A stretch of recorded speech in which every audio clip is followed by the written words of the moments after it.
예전에 모카에서 현기차 임원을 만난다면 뭘 물어보면 좋을까요? 라고 의견을 물었었는데요. 저도 한번 댓글을 남겼습니다. 당연히 저 말고도 많은 사람들이 비슷한 질의를 올렸었는데 아쉽지만 그 질의는 이행되지 못했고요. 충분히 이해할 수 있는 부분이죠. 하지만 제 채널은 제조사 눈치 볼 수준이 되려면 기약이 없기 때문에 좀 편하게 말할 수 있겠습니다.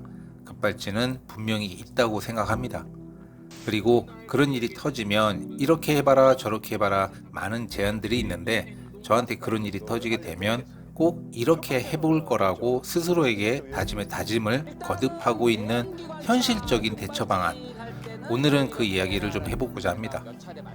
급발진 의심 사례, 인터넷에 해당 영상 넘치고 넘치죠.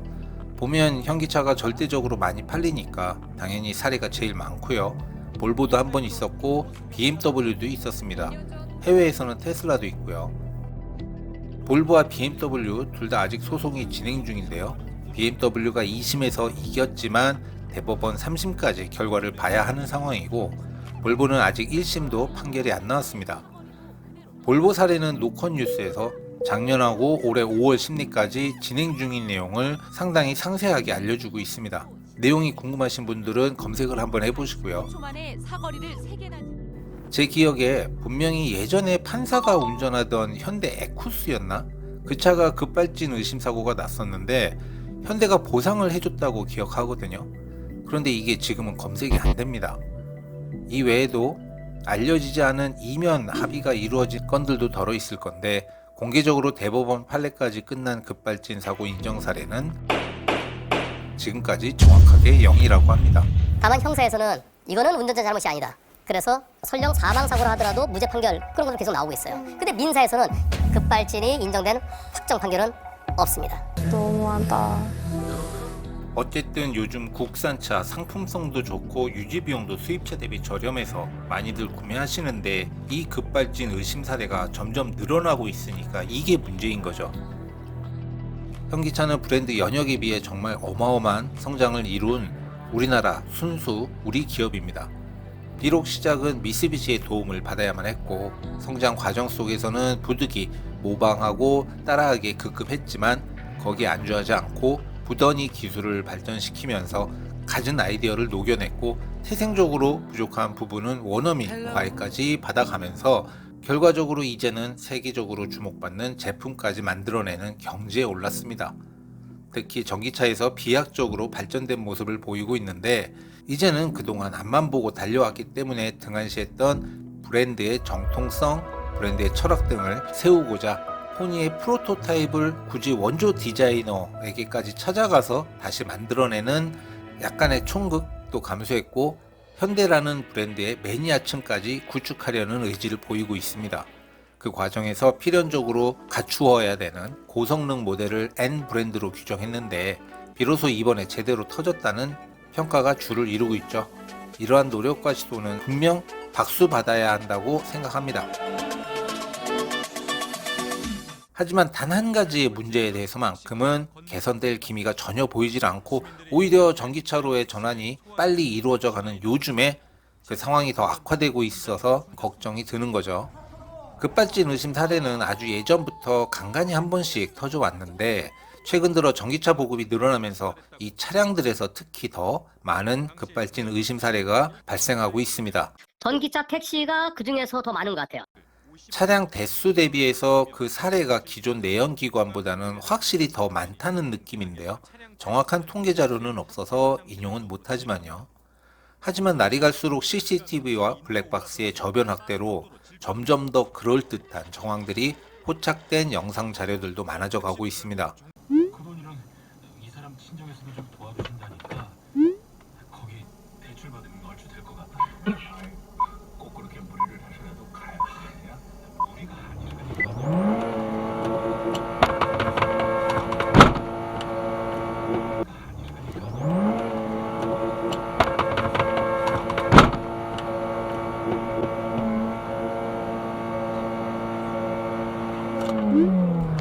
물론 지금도 이 정도면 충분하다고 보이는 영상이 차고 넘치는데요. 딱 1%가 부족한 느낌이죠. 바로 운전자 발이 보이지 않아서인데요. 하다 이제는 브레이크 페달 블랙박스까지 나온 마당에 이것까지 확보되면 더 이상의 증거 영상은 없을 거라고 봅니다. 그렇기 때문에 제조사가 빼도 박도 못하는 진짜 제대로 증거 역할을 해줄 사례가 나오는 것은 시간 문제라고 보입니다. 물론 그래도 제조사가 이런저런 이유를 들어서 조작이다, 신빙성이 없다, 아니면 불박을 장착하는 과정에서 시스템의 오류가 야기됐다 라고 막장 핑계를 댈 거라는 우려도 있죠. 현재까지 국가수 결과나 EDR 자료는 늘 피해자의 주장과는 반대의 결과물을 제시했습니다. EDR 기록이잖아요. 운전을 하는 장인을 제외하고 네 사람은 모두 뒷좌석에 탑승해 있었습니다. 그 아래서도 한번 다룬 적이 있는 부산 산타페 사고 기억하시죠? 차 와요. 아이고.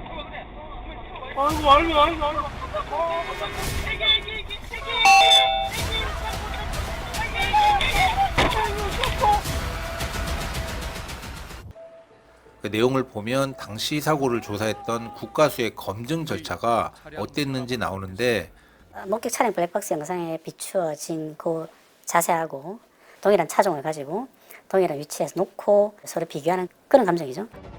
가만히 있는 야구공을 찍은 거랑 날아가는 야구공을 찍은 거랑 두 개 비교하게 되면은 다른 거죠. 실험 조건이 다른 거잖아요. 짙게 썬팅된 창문 너머에 부착되는 블랙박스의 기종은 국가수가 감정에 사용한 제품과 다른 것이었습니다. 와, 보면 국가수도 경우에 따라서는 믿을 게 못 되는구나 라는 걸 알 수 있습니다. 그나마 다행인 건 급발진 관련 보도는 공중파 뉴스에서는 물론이고 각종 시사 예능 프로에서도 수없이 다루고 있다는 점인데요. 반대로 유튜브 세계에서는 대형 채널로서 한문철 변호사님과 명장님 채널에서만 꾸준하게 문제를 제기하고 있고 자동차 전문 채널에서는 제조사 눈치를 보기 때문에 쉬쉬하면서 잘 이야기하지 않고 있습니다. 무릅쓰고 하는 거거든요. 자동차 회사에서는 이거 되게 싫어해요. 좀 이해 좀 부탁드리겠습니다. 네, 소리를 질렀죠. 급발진이라는 게 어딨어요? 라고 했더니 브레이키가 말을 안 들어! 라고 하시더라고요. 최근에 발생한 이 사례가 전과 다르게 목격자까지 있어서 지금 뜨거운 화제인데요. 그런데 한 SUV 차량이 갑자기 중앙선을 넘어와 택시를 들이받습니다. 충돌 이후 택시는 갑자기 내달리기 시작합니다. 놀란 뒷좌석 승객은 안전띠를 고쳐매고 시동이라도 꺼보라고 외칩니다.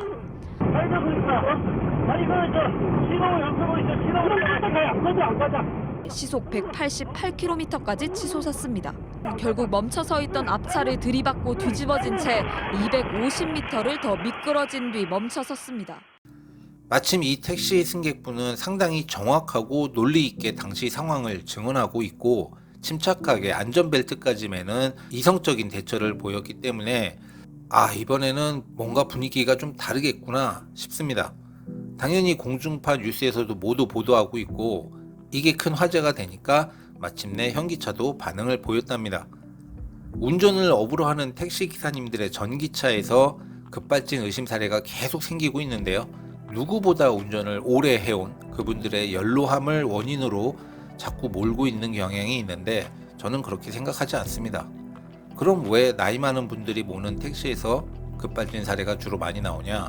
당연히 택시기사님들의 평균 연령이 높은 것도 있지만 택시는 보통 밤낮 없이 돌아다니는 차죠. 보험 드는 게 무조건 이득일 것 같은 연로한 노인이 어쩌다 한번 집에 노는 차 끌고 마실라 왔다가 사고 난 케이스하고는 근본적으로 다른 조건이라고 생각합니다. 불특정 목적지를 향해 늘 다양한 주행 환경에 놓이는 차들이 택시죠.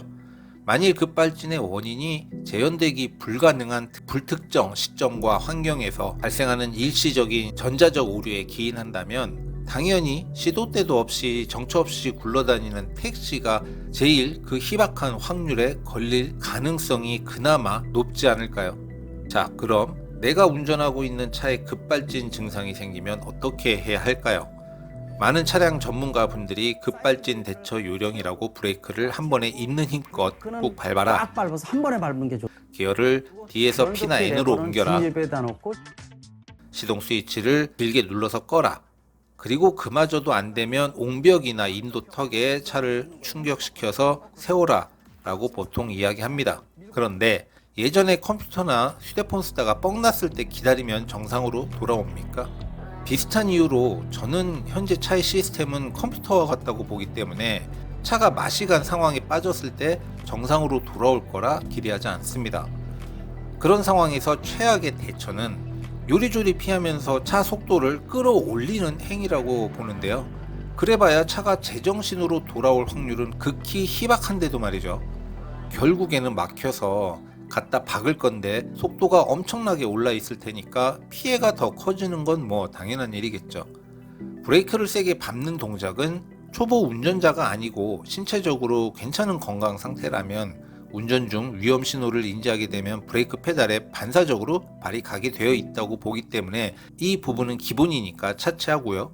기어를 N이나 P로 옮기려고 한다든지 시동 스위치를 눌러서 전원을 꺼보려는 시도로 시간을 흘려보내지 말고 차의 속도가 더 오르기 전에 바로 가장 가까이에 있는 차를 최대한 넓게 정직하게 박아버리는 게 낫다고 생각합니다.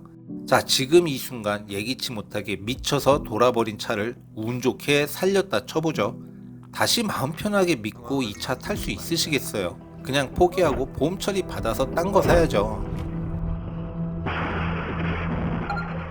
영상에서처럼 중앙 분리대나 옹벽이 있어서 여기에 비벼서 세운 케이스가 아마 베스트 오브 베스트겠지만 현실적으로 수도권 도로는 저렇게 비빌만한 도로 구조물이 길게 이어져 있지 않습니다. 게다가 인도 턱에 부딪혀서 세워보고자 하는 것도 보행자의 위험을 초래할 수도 있고 그 인도턱이 꾸준히 이어지지 않기 때문에 시도하는데도 상당한 리스크가 따르게 됩니다. 그래서 제일 좋은 건 최대한 가까이에 있는 앞차의 뒤를 들이박는 게 최선이라고 보는 거죠.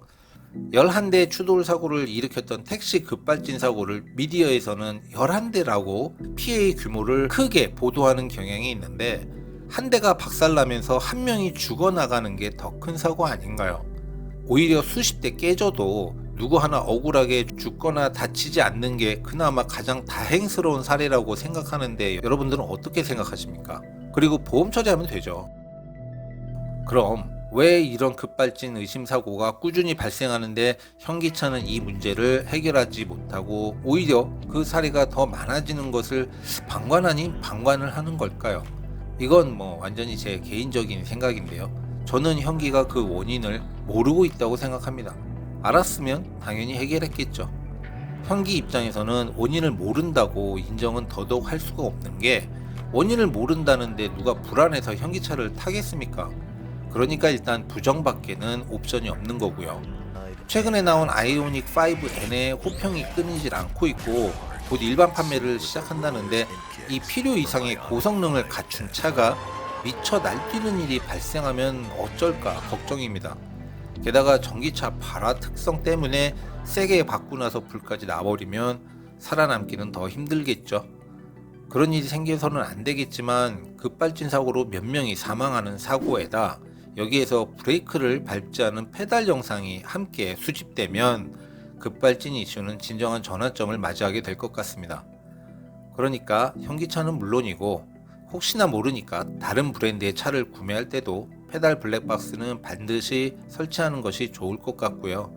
나중에 재수없게도 내 차에서 급발진 의심 사례가 터지면 차를 살려볼 생각은 하지 말고 무조건 가장 가까이 있는 차를 들이받아보는 건 어떨까요? 제조사하고 협의를 끝냈다고 하는데 그러면 어떻게 협의를 했는지 이 제동 압력 장치 표시를 하게끔 협의를 끝냈는지 이 답변을 주셔야 국민들이 안심할 거 아니겠습니까? 여러 가지 방안을 아직 그 확정된 결과는 안 나왔을지 모르지만 저희들이 다각도로 강구를 하고 있습니다. 자, 그럼 세상이 바뀌는 그날까지 각자 도생들 잘 하시기 바랍니다. Good luck.